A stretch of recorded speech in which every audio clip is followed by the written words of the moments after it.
தந்தை, மகன், தூய ஆவியானவர் நம்மை நிறைவாக ஆசீர்வதிப்பாராக. ஆமென். நண்பர்களே, புதன்கிழமைக்கு உங்கள் அனைவரையும் அன்போடு வரவேற்கிறேன்.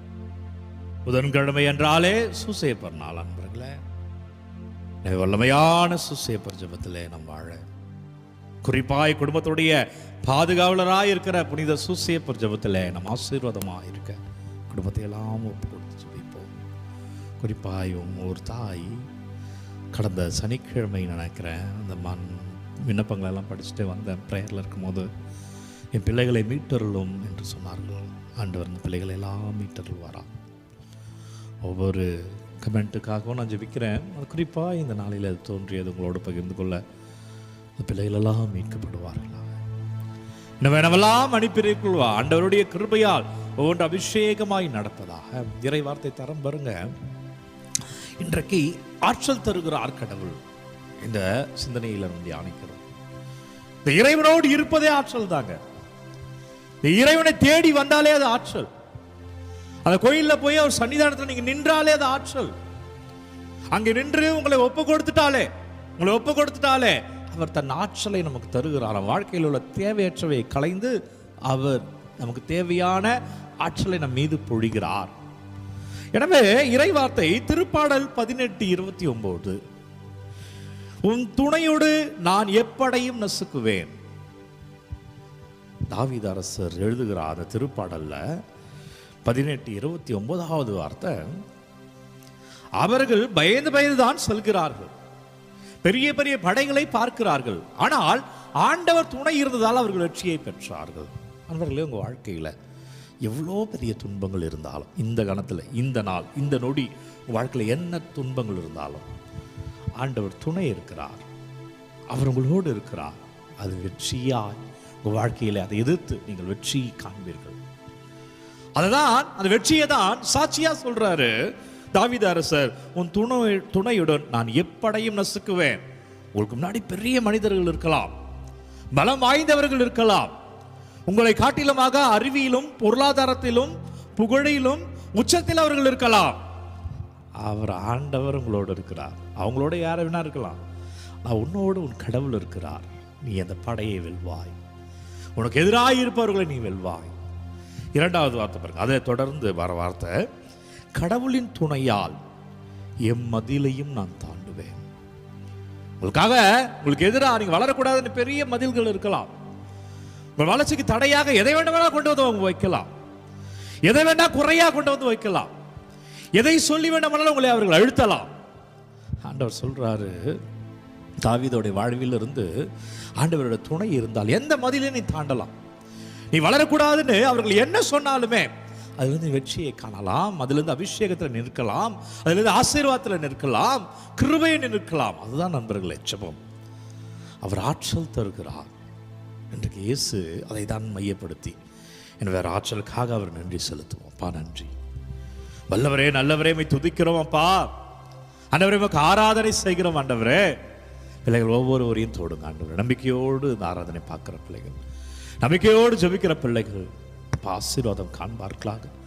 பிள்ளைகளுடைய எதிர்ப்பிலிருந்து, பிள்ளைகள் சந்திக்கிற சவால்களில் இருந்து, பிள்ளைகள் வளர்ச்சிக்கு எதுவெல்லாம் தடையாக வைக்கப்படுகிறதோ வல்லமையான இறைவன் கிருபையில அப்பா நீங்க ஆற்றல் தாங்க. நம்மை துதிக்கிறோம், நமக்கு ஆராதனை செய்கிறோம், நமக்கு நன்றி செலுத்துகிறோம் ராஜா. எனவே அன்பர்களே, இன்றைக்கு அந்த ஆற்றலை இறைவன் எப்படி பெற்றார்? இயேசு அந்த ஆற்றலை எப்படி பெற்றார் என்றால், மார்க் நற்செய்தி 1:29 வரை உள்ள இறை வார்த்தையில இயேசு பேதுருவின் வீட்டுக்கு சென்றார். அவருடைய மாமியாருக்கு சுகம் தருகிறார்.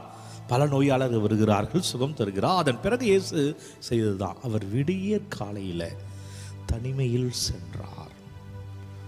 மார்க் நற்செய்தியாளரும் லூக்கா நற்செய்தியாளரும் இது அதிகமா சொல்லிட்டே இருப்பாங்க. இயேசு விடியற் காலையில் சென்றார், அவர் கற்களில் சென்றார், அவர் தனிமையான இடத்திற்கு சென்றார், அவர் மலை மீது சென்றார். இதெல்லாம் எதை குறிக்குதுன்னா, அவர் விடியற் காலையிலே ஜெபித்தார். இயேசுவின் ஆற்றல் பெற்ற இடம் ஜெபம். நீங்கள் ஆற்றல் பெற இருக்கிற இடம் உங்களுடைய ஜெபம். இது ஆராதனை. இந்த ஆராதனையில் தான் நீங்கள் ஆற்றலை பெறுகிறீர்கள். ஒரு தனி ஜெபத்தில் தான் நீங்கள் ஆற்றல் பெறுகிறீர்கள். இயேசு தன் தந்தையுடைய திருவுளத்தை அறிந்தது, தந்தையிடம் வந்து ஆற்றல் பெற்றது, எல்லா இடமே அவருடைய ஜெபமாய் இருந்தது. நண்பர்களே, ஜெபத்தை மிஸ் பண்ணாதீங்க. குறிப்பா இந்திய ஆன்மீகத்தில் விடியற்காலை 4 6 மணி அதை அமிர்தமான நேரம் என்பார். ஸ்பிரிச்சுவல் எனர்ஜி அந்த நேரத்தில் அதிகமாக இருக்குமா. நம்மை சுற்றி உள்ள வழி மண்டபமானது ஆன்மீக சக்தியினால் அதிகமாக ஈர்க்கப்பட்டு இருக்கிறோமா. அது விடிய காலையில் ஜபிக்கிற பொழுது நம்ம எந்த டிஸ்டர்பன்ஸும் இல்லாமல் ஜபிக்கலாம். இந்த ஸ்பிரிச்சுவல் எனர்ஜி அப்போ அதிகமாக இருக்குமா. நாங்கள் செமினரியில் படிப்போம். நான் 13 வருஷம் செமினரில் படித்து ட்ரெயின் ஆகி தான் ஃபாதராக இருக்கிறேன். எல்லா குருக்களுமே அப்படி தான். எங்களுக்கு தினந்தோறும் நாங்கள் செய்கிற முதல் காரியம்னா ஜபம். காலையில் எழுந்திரிச்சு எங்களுடைய காலை கடமையெல்லாம் முடிச்சுட்டு நாங்கள் ரெஃப்ரெஷ் ஆகிட்டு நாங்கள் எங்கே போவோம்னா கோயிலுக்கு போவோம்.